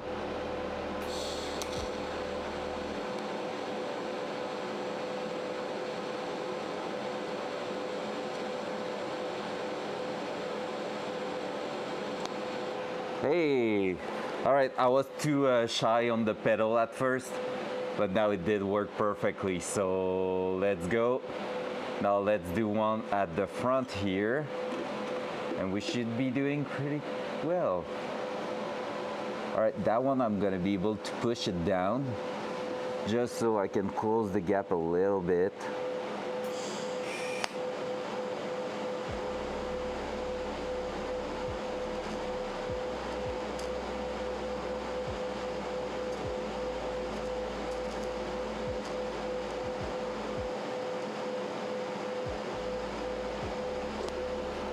There we go. Yay! Now this top layer is all set together. So we do have, and that's hot, so I'm gonna make sure I'm not sticking my hand there. I'm gonna do one more here just for the practice of it. Yeah, 54, 55 seems pretty good. I'm not pedal to the floor right now.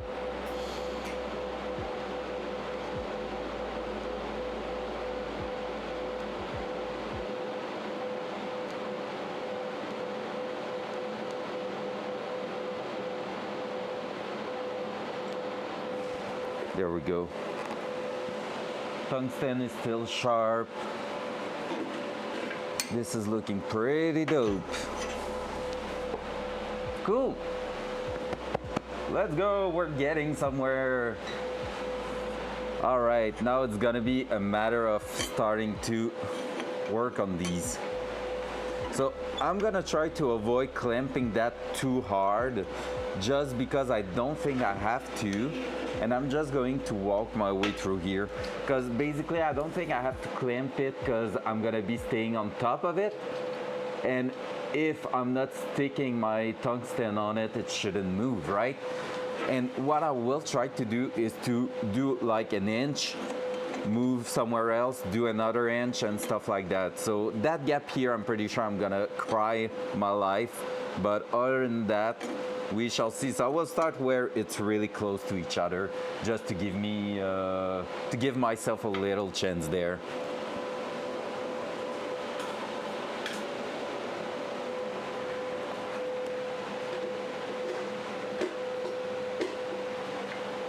All right, so like this, like that, and filler rod. I can't swear you will see a lot of things, but yeah, exactly, because I know with exhaust and stuff, like just like we did a bit earlier, we were having too much heat, so I'm gonna try to basically avoid that with the exhaust part. So let's see, first try.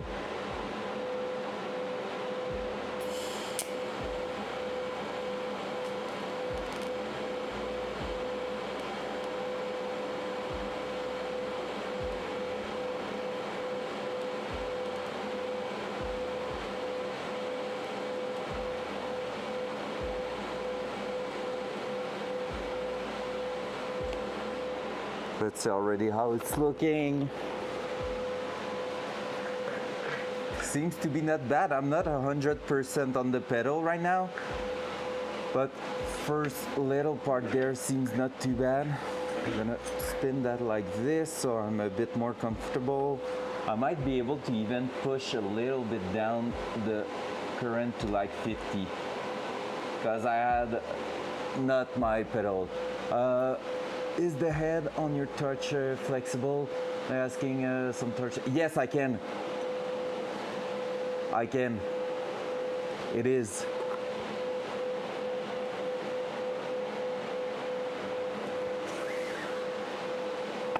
I've watched videos of that and I was like, holy crap, that seems cool. Yeah, that's a good idea. I forgot about it right now.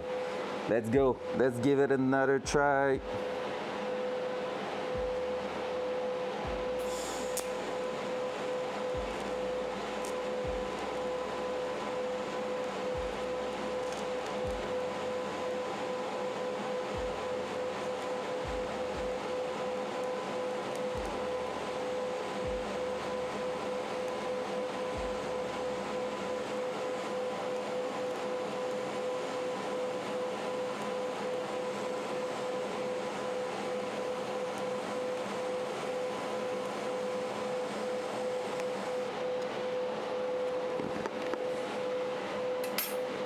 All right, how's that?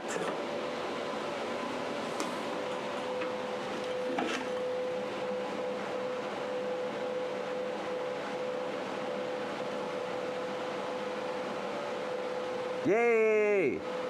Heat seems good. I haven't spread heat too much all around it. A bit fast, but everything seems sealed. Yay, we're getting somewhere.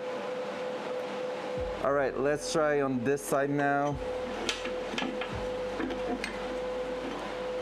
Let's go. Progression. All right, let's keep going. Oh, that's so fun. I love it so much, man. I love it so much. That process talks to me. It really does talks to me. Like, looks good. You see how flat? That's not a bad thing, but the dimension of your weld tell a story. What do you mean it tells a story? That's not a bad thing, but the dimension of your weld. You mean like they are too far from each other?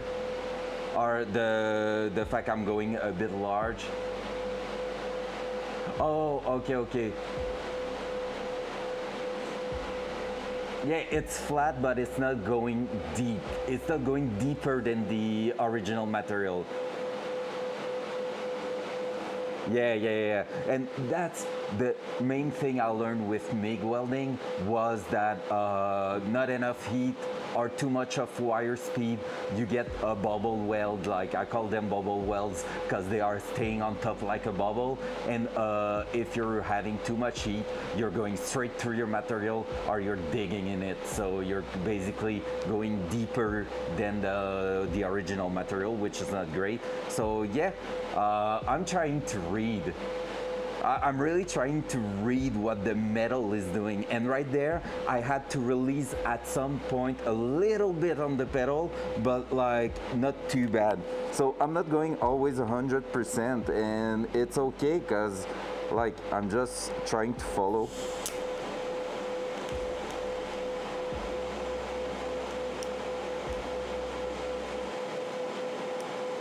Like now I'm at 100%. And I'm just doing what you told me, washing. Adding a bit of material, washing.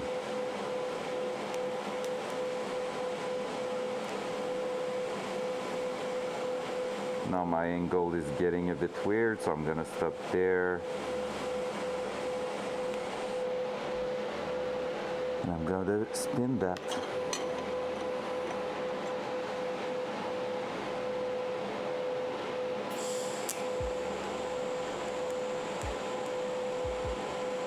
Washing, material, and wash. Not close enough, so I'm closing with the tungsten.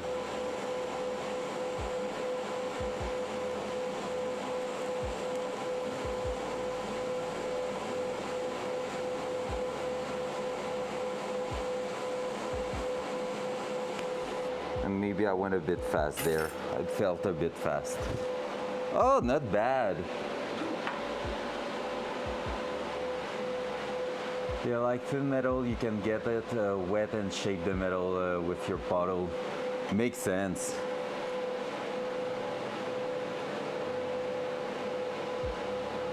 First exhaust pipe.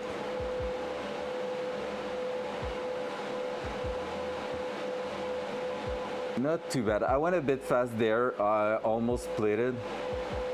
But hey, thank you so much, Tig. Thank you so much. And in the inside, it really went through.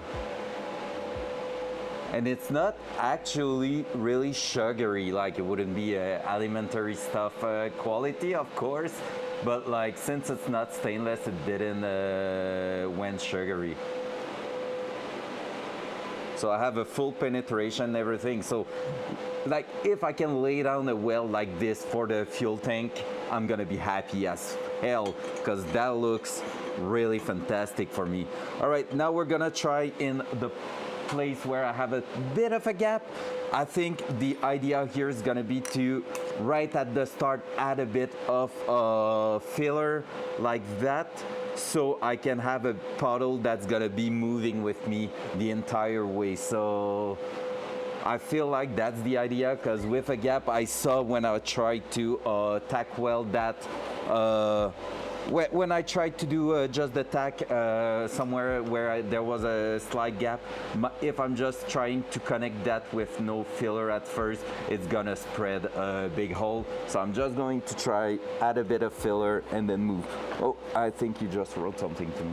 Remember, your piece is really heating up now, so you might have to weld a little colder. Makes sense. I'm gonna stay at 50 on that because I want to practice with my foot pedal, but I can already tell you that it was the case just before with the other side, because at the end I was feeling it, and now I can get my freaking cable to stay on the good side.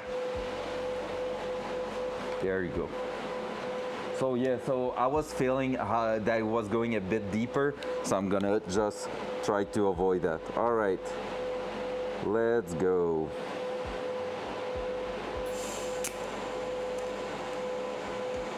Yep, that did work.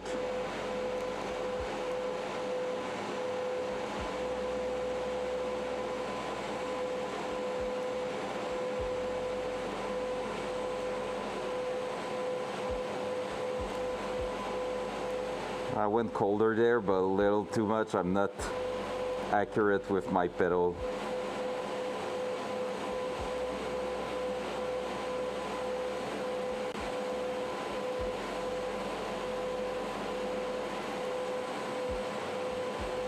It's so silent.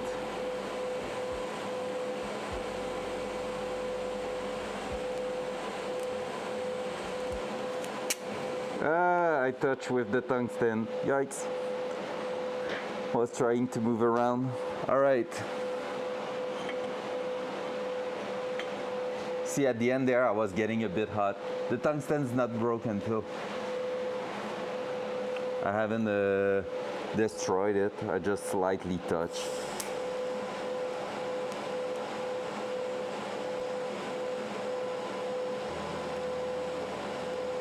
Yeah, I need to go a little bit colder now. I can see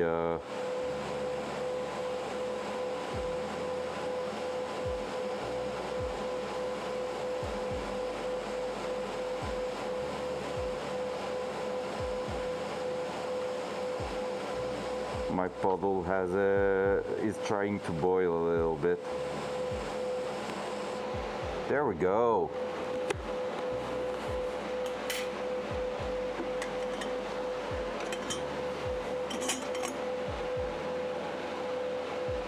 Hey, we're getting there.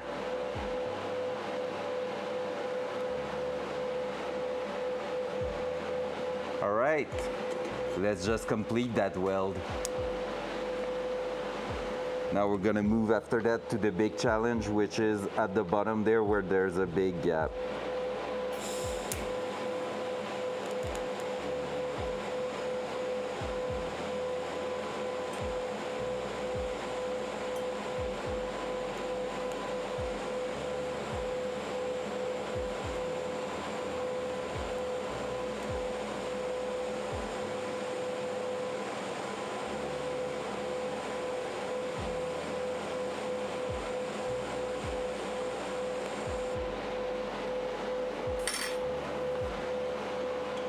Welded. When you think you're going to stop, drag the torch backward and slowly let the pedal off. All right, that's what I just did there because I saw on the internet people doing that, but I haven't bring it back. So, okay, so I need to bring my torch back so the puddle is coming on top of what's already hot, right? Because right now I just slowly turned off my heat with my pedal so that I'm slowly making my puddle going colder. I know that's one of the good use with the pus flow to like just release slowly and then let the gas protect your weld while it's cooling down a little bit. Here it is. Roast my welds. So we have a fully welded exhaust pipe. Let me try to show you the inner side also.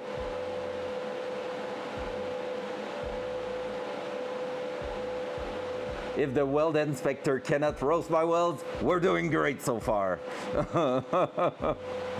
Oh man, honestly, Tig, thank you so much. I already told you yesterday, but you're back today. Like, you could have been like, all right, I did my job. I helped that little kid. So I really appreciate that. It's funny how I'm referring to myself as a kid when I'm freaking close to 30 years old. Because, yeah, by the way, if you're not aware of that, the Datsun is my project before my 30 years old, and I have less than 7 months left right now.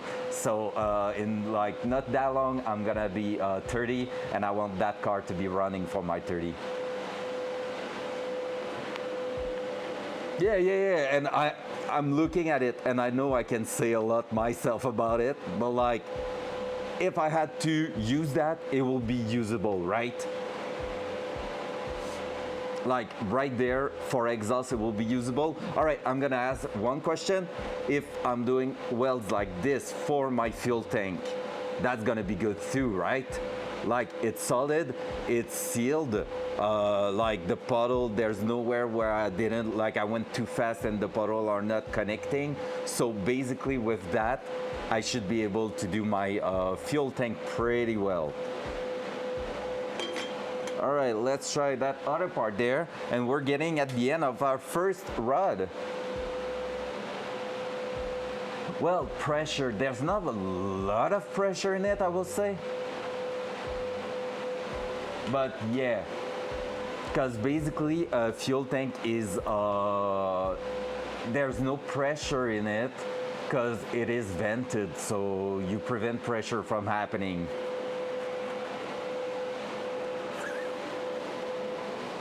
You always vent a fuel tank because you don't want the liquid to go into the gas state and then like add pressure, because basically you should never open your filler cap and heard because otherwise, and I had that problem on the Datsun at some point, by the way, and reason for that, front cam. It's probably broken again. Yeah, right. All right, so just so you understand it, basically the old engine that was in the car was a carbureted engine, and that engine basically is using yeah, it's on at the bottom there, but I wanted to make a close-up because I was to be like blah, blah, blah, and play with my hand like this because I'm really like, I love to be verbal with my hand. But yeah, so basically what happened is that I'm gonna turn off that because I can't hear myself thinking. Let me do that properly because I love chatting with people. That's gonna let the metal cool down a little bit. All right, there you go, there you go, there you go. Boom. So basically what happened is that you have your fuel tank, right? Perfect, we understand each other. So you have the fuel tank, and my old engine in the Datsun was using a carbureted engine, so carburetor run at really low PSI of fuel, right? So you're having basically 5 PSI of fuel in the fuel line, of pressure in the fuel line, and compared to injection engine, where that engine that I'm gonna put in that is gonna be like, it was 42 PSI and I'm gonna be running 60 PSI of fuel in there. So there's a big difference. One thing though, when you have a fuel tank problem, like one that is not vented, which was the problem with that car at first, 5 PSI with a carburetor means that if you're sucking the fuel from the fuel tank and the pressure is going low in there, you're adding pressure, but in fact it's a vacuum that's happening. Well, at some point, the fuel tank is trying to take back the fuel from the fuel line. And since you just have something pulling 5 PSI, which is super low, it doesn't take long that the vacuum in the fuel tank is as strong as the vacuum, as the pump pulling 5 PSI.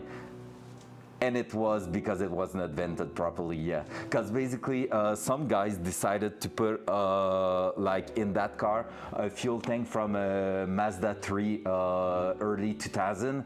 And basically the Mazda 3 just have like a feed line but no return line, but that car had a setup with a return line where they basically went and plugged the return line in the main vent of the fuel tank. So you always have that. And just so you know, you will maybe sometimes have the EVAP check engine code on cars that are 10 to 15 years old. This is exactly what it is. It is the venting system going to a charcoal canister to filter the fuel vapor and before they release it into the atmosphere. So, and those lines, since they are just having vapor in it, they condense, rust, and break, which mean at some point your car is like, hey, I'm not filtering gas vapor anymore. Like fuel vapor are not reaching the charcoal canister. What's up with that? And like, it will never make your car run bad, but EVAP check engine code is basically exactly that. It's the venting system of the fuel tank. So yeah, so I had that problem, and you were able to run 20 minutes on the Datsun and it was shutting down, no fuel at the carburetor at all. Why? The fuel tank was grabbing the fuel from the engine.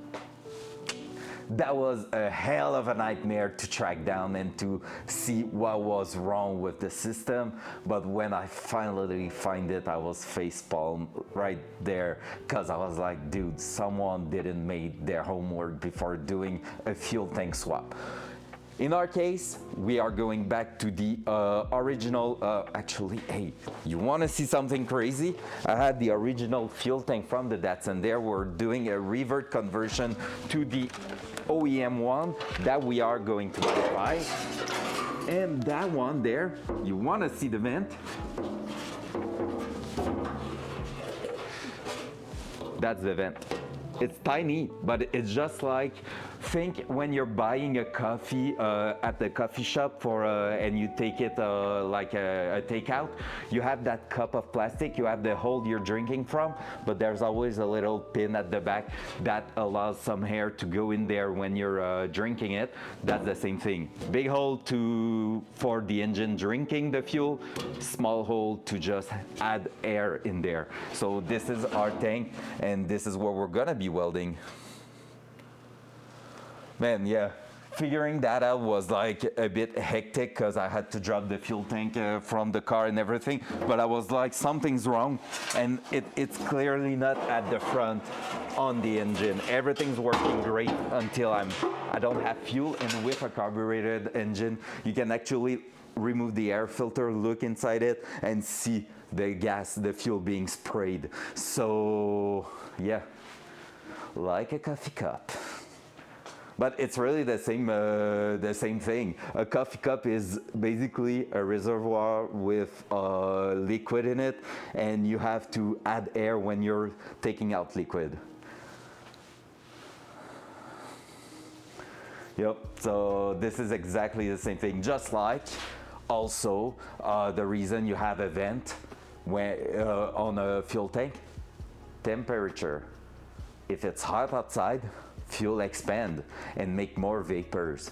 If it's cold, it shrinks. So you have to compensate for that. If it was a sealed compartment, you will have a chance that a huge temperature increase could pop it open or make it go like just expand and inflate. And yeah, just like you can have like those red fuel canister that can expand when it's hot outside if you don't let the back open a little bit. So exactly the same thing, and that's I almost burst one in the back of my one of my car last summer.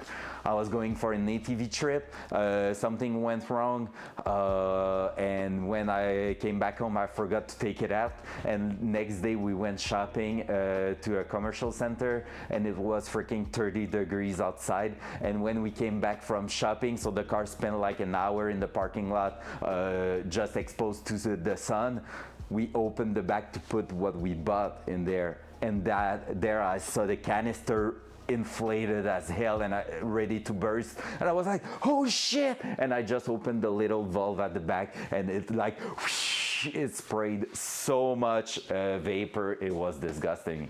But hey, that's life experience, you know.